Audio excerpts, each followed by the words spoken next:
السلام علیکم۔ آج جمعرات ہے، اگست کی 5 تاریخ۔ پاکستان میں اس وقت شام کے 7، بھارت میں 7:30، اور یہاں ہمارے اسٹوڈیوز کی گھڑیوں میں صبح کے 10 بج رہے ہیں۔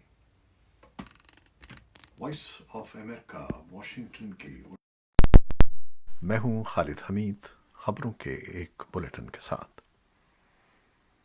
طالبان نے بدھ کے روز امریکہ کے اس اقدام کو افغانستان میں کھلی مداخلت کہتے ہوئے اس کی مذمت کی ہے جس کا مقصد بین الاقوامی فورسز کے لیے کام کرنے والے ان افغان شہریوں کو افغانستان سے باہر لے جانا ہے جنہیں طالبان سے خطرہ ہے۔ پیر کے روز واشنگٹن نے اس پروگرام کا اعلان کیا تھا جس کے تحت ہزاروں افغان شہریوں کو جو مترجم یا ترجمان کے طور پر کام کر چکے ہیں اپنے اہل خانہ کے ساتھ امریکہ میں پناہ گزین کی حیثیت سے رہائش کی اجازت ہوگی۔ طالبان گروپ یہ کہہ چکا ہے کہ ان افغان شہریوں کو کوئی نقصان نہیں پہنچایا جائے گا، تاہم واشنگٹن کو اس بات کا یقین نہیں ہے، اور امریکہ نے طالبان کی حالیہ پیش قدمی کے دوران افغانستان میں جنگی جرائم کی اطلاعات کی مذمت کی ہے۔ کابل میں امریکی سفارت خانے نے بدھ کو ایک ٹویٹ میں کہا کہ اگر طالبان چاہتے ہیں کہ ان کے تحفظ کے اس واجدے کو سنجیدگی سے لیا جائے تو انہیں ان لوگوں کو جن کی حفاظت کا وہ دعویٰ کر رہے ہیں اس طرح نقصان نہیں پہنچانا چاہیے۔ ترکی کی وزارت خارجہ نے امریکی صدر جو بائیڈن کی انتظامیہ کی جانب سے اس اعلان کو غیر ذمہ دارانہ قرار دیا ہے جس میں کہا گیا ہے کہ امریکہ منتقلی کے منتظر افغان شہریوں کو اپنا امیگریشن پروسیس مکمل ہونے تک کسی دوسرے ملک میں قیام کرنا ہوگا، جس میں 1 سال سے زیادہ لگ سکتا ہے۔ ان ملکوں میں ترکی بھی شامل ہے۔ ترک وزارت خارجہ کے ترجمان بلجک نے بدھ کے روز کہا کہ امریکہ کے اس بیان میں ترکی سے مشورہ کیے بغیر یہ کہا گیا ہے کہ ترکی بھی درخواست گزاروں کے لیے ایک عبوری مقام ہوگا۔ ترجمان کا کہنا تھا کہ ترکی کے پاس پناہ گزینوں کے ایک اور بحران کا سامنا کرنے کی گنجائش نہیں ہے۔ امریکہ کی جانب سے ترکی کے اس بیان پر تاحال کوئی رد عمل سامنے نہیں آیا۔ افغانستان میں طالبان اور افغان فورسز کے درمیان ایران کے ساتھ مغربی سرحد کے قریب ہرات شہر، جنوب میں صوبے ہلمند کے دارالحکومت لشکرگاہ اور قندھار کے گرد و نواح میں شدید لڑائی جاری ہے۔ افغان سیکیورٹی عہدیداروں کا کہنا ہے کہ افغانستان کے 8 صوبوں میں گزشتہ 5 روز کے دوران طالبان کے خلاف 179 کارروائیاں کی گئی ہیں۔ جوائنٹ افغان سیکیورٹی فورسز کے ایک ترجمان اجمل عمر شنواری نے ایک نیوز کانفرنس میں بتایا کہ ان کارروائیوں میں طالبان کی ایک بڑی تعداد کو مار دیا گیا ہے۔ انہوں نے کہا کہ صرف ہلمند صوبے میں گزشتہ 24 گھنٹوں کے دوران 200 طالبان کو ہلاک کیا گیا ہے۔ طالبان کی طرف سے اس پر کوئی فوری رد عمل سامنے نہیں آیا۔ پاکستان میں بھارت کے زیر انتظام کشمیر کی خصوصی آئینی حیثیت ختم کرنے کے اقدام کے 2 سال مکمل ہونے پر پاکستان میں کشمیریوں سے اظہار یکجہتی کا دن منایا گیا۔ اس دن کو، جسے پاکستان نے یوم استحصال قرار دیا ہے، ملک بھر میں سرکاری سطح پر مختلف تقریبات کا اہتمام کیا گیا اور اسلام آباد میں ایک احتجاجی ریلی نکالی گئی جس میں پاکستان کے صدر عارف علوی اور وزیر خارجہ سمیت کئی دیگر اعلیٰ حکام نے شرکت کی۔ دوسری جانب پاکستان کے وزیر اعظم عمران خان نے اس دن کے موقع پر ایک خصوصی بیان میں کہا ہے کہ پاکستان اس وقت تک کشمیریوں کی خود ارادیت کے حصول کے لیے ان کی حمایت جاری رکھے گا جب تک انہیں اقوام متحدہ کی سلامتی کونسل کے تحت اپنے مستقبل کا فیصلہ کرنے کا اختیار نہیں مل جاتا۔ بھارتی حکومت کی طرف سے اس کے زیر انتظام کشمیر کی آئینی حیثیت تبدیل کرنے اور شورش زدہ ریاست کو 2 حصوں میں تقسیم کر کے براہ راست وفاق کے کنٹرول والے علاقے بنانے کے 5 اگست سن 2019 کے متنازعہ اقدامات کے 2 سال مکمل ہونے کے موقع پر دارالحکومت سری نگر اور وادی کشمیر کے کئی دوسرے علاقوں میں کہیں کہیں مکمل اور کہیں جزوی ہڑتال کی جا رہی ہے۔ تاہم جمعرات کو صبح 10:30 بجے کے قریب پولیس پارٹیاں سری نگر کے مرکزی تجارتی علاقے لال چوک اور بٹ شاہ چوک پہنچیں اور انہوں نے آہنی سلاخوں، بلیڈز اور دوسرے آلات کا استعمال کرتے ہوئے کئی بند دکانوں کے تالے توڑ دیے۔ سیاسی جماعتوں نے پولیس کی اس کارروائی کی مذمت کی ہے، جس کی تصاویر سوشل میڈیا پر وائرل ہو گئی ہیں۔ اقوام متحدہ میں میانمار کے سفیر نے اقوام متحدہ کے سیکرٹری جنرل اینٹونیو گوتریس کو ایک خط بھیجا ہے، جس میں پچھلے مہینے ملک کے شمال مغربی حصے میں فوج کے ہاتھوں قتل عام کے ایک سلسلے کا الزام لگایا گیا ہے۔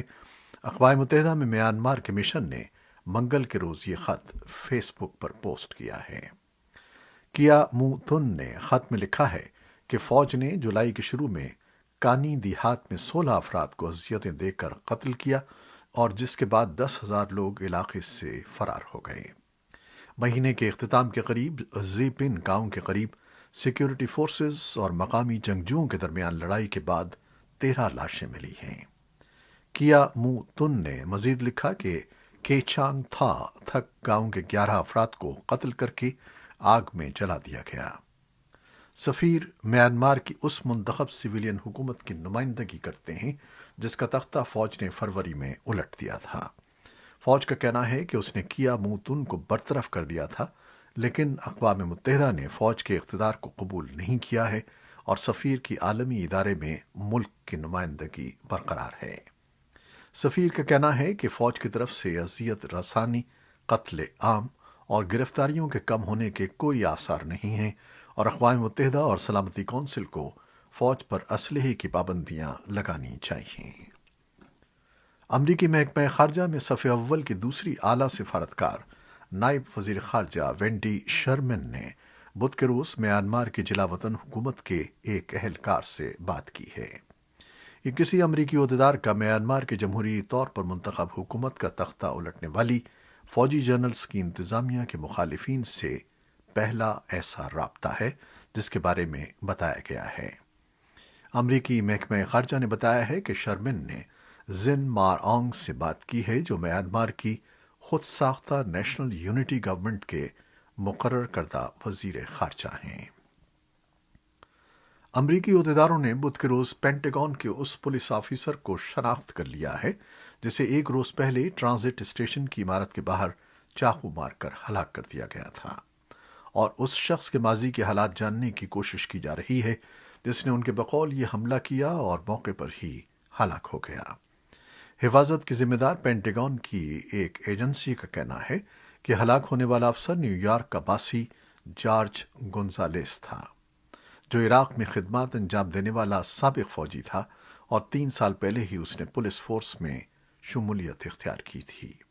قانون نافذ کرنے والے اداروں نے حملہ آور کو 27 سالہ آسٹن ولیم لانس کے طور پر شناخت کیا ہے، جو جنوبی ریاست جارجیا کا رہنے والا تھا۔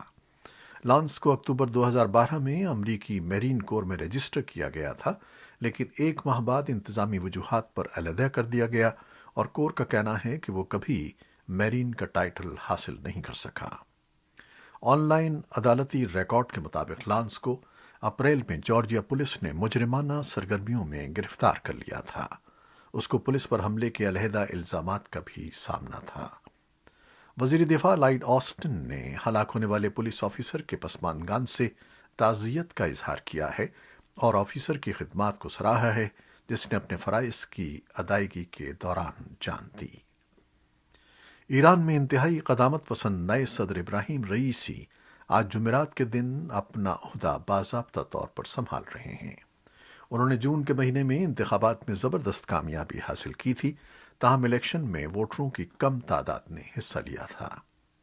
رئیسی ایک ایسے وقت میں اپنی صدارتی ذمہ داریوں کا آغاز کر رہے ہیں جب ایران کو زبردست اقتصادی چیلنجوں کا سامنا ہے۔ افغان صدر اشرف غنی نئے ایرانی صدر ابراہیم رئیسی کی آج ہونے والی تقریب حلف برداری میں شرکت کے لیے جمعرات کی صبح تہران پہنچ گئے۔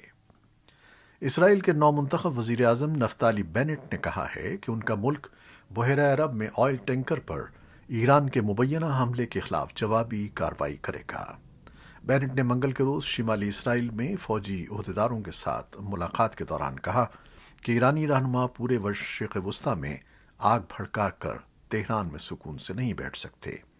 ان کا کہنا تھا کہ ہم دنیا کو شامل کرنے کے لیے کام کر رہے ہیں، لیکن جب وقت آئے گا تو ہمیں معلوم ہے کہ اکیلے کیسے عمل کرنا ہے۔ واشنگٹن ایگزامینر کے مطابق اسرائیلی وزیراعظم بینٹ کے اس بیان کو اسرائیل اور ایران کے درمیان ایک بڑی جھڑپ کے امکان کے طور پر دیکھا جا رہا ہے، جس کی مقامی اور سفارتی اہمیت ہے۔ امریکہ کے وزیر خارجہ اینٹونی بلنکن نے آئل ٹینکر پر مبینہ حملے کے واقعے کے خلاف اجتماعی رد عمل دینے کا وعدہ کیا ہے۔ بلنکن نے واضح کیا کہ وہ پورے اعتماد کے ساتھ کہہ سکتے ہیں کہ ایران نے متعدد ڈرونز کی مدد سے یہ حملہ کیا ہے۔ اس مبینہ حملے میں 2 عام شہری ہلاک ہو گئے تھے، جن میں سے ایک کا تعلق برطانیہ اور دوسرے کا رومانیہ سے تھا۔ پاکستان میں گزشتہ 24 گھنٹوں کے دوران 62,462 افراد کے کورونا ٹیسٹ کیے گئے، جن میں سے 5,661 میں وائرس کی تشخیص ہوئی۔ 60 اموات ہوئیں، جبکہ وائرس سے مزید 6,787 مریض صحت یاب بھی ہوئے۔ بھارت کی وزارت صحت کی جانب سے جاری اعداد و شمار کے مطابق ملک میں گزشتہ 24 گھنٹوں کے دوران 533 اموات ہوئی ہیں۔ امریکہ کے صدر جو بائیڈن نے کہا ہے کہ امریکہ اب تک دنیا کے 65 ممالک کو کورونا وائرس سے بچاؤ کی 11 کروڑ خوراکیں فراہم کر چکا ہے۔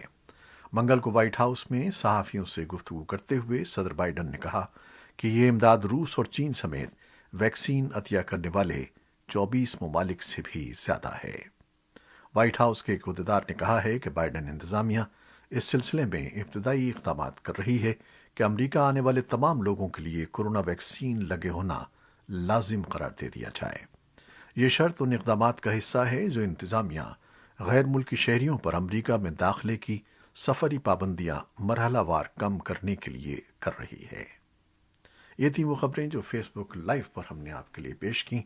ہماری ویب سائٹ اور یوٹیوب پر یہ بلیٹن پوسٹ کر دیا جاتا ہے، جسے آپ بعد میں بھی دیکھ سکتے ہیں۔ جب آپ ہمارا یہ بلیٹن شیئر کرتے ہیں تو ہماری آواز لاکھوں لوگوں تک پہنچ جاتی ہے اور لاکھوں لوگ کمنٹس کرتے ہیں۔ اس کا شکریہ۔